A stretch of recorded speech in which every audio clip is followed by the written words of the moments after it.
Okay, so today we're going to look at multiplying fractions and dividing fractions. So let's start off with multiplying. So if you get now guys, you can use your calculator to a certain point. Do it for adding, for multiplying, because at least you get the right answer all the time. Okay, now remember we said with adding and subtracting, you have to keep the same denominators. With multiplying and dividing, you don't.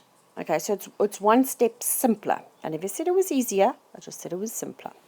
Okay, so if we start off, we've got a sum that says 2/5 multiplied by 3/7.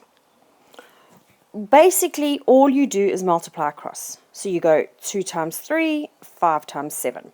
So let's do that. So if we go 2 times 3, we get 6. And 5 times 7, we get 35. Then we look at it and we say, can we bring that down any more? You know my normal things, are they both even? No, so we can't divide them by 2. If we add the numbers together, do we get 3, 6, or 9? We get 6 here, but 3 plus 5 is 8, so no, we don't do that. Remember, it has to apply to both of them, so we can't divide it by 3. Can we divide it by 5? Does it end in a 0 or a 5? Well, that ends in a 5, but that doesn't, so we can't. So basically, as far as I'm concerned, it stays as it is. So the answer there is 6 over 35. Let's do one with a mixed number. So if we've got, let's do 3 1/3 times by 2 2/5. Remember, the first thing is change it into an improper fraction.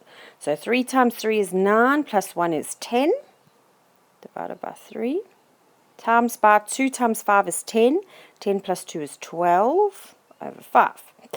Okay, let's move all this away.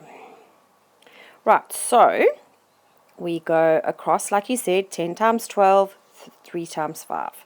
Okay, so 10 times 12 will be 120, and 3 times 5 is 15. Okay, so now what you've got to do, first of all, you've got two things you've got to do. You've got to bring it down to the lowest that you can. And also you can see it's improper because this number is bigger than that number.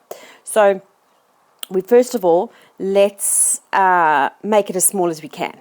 Now, remember, one of my tactics was if something ends in a 5 or a 0, we know that 5 can go into it.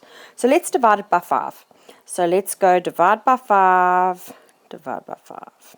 So 120 divided by 5. Well, 5 goes into 12 twice with a remainder of 2. And 5 goes into 20 4 times. So that's 24. And then 5, we know 5 goes into 15 3 times.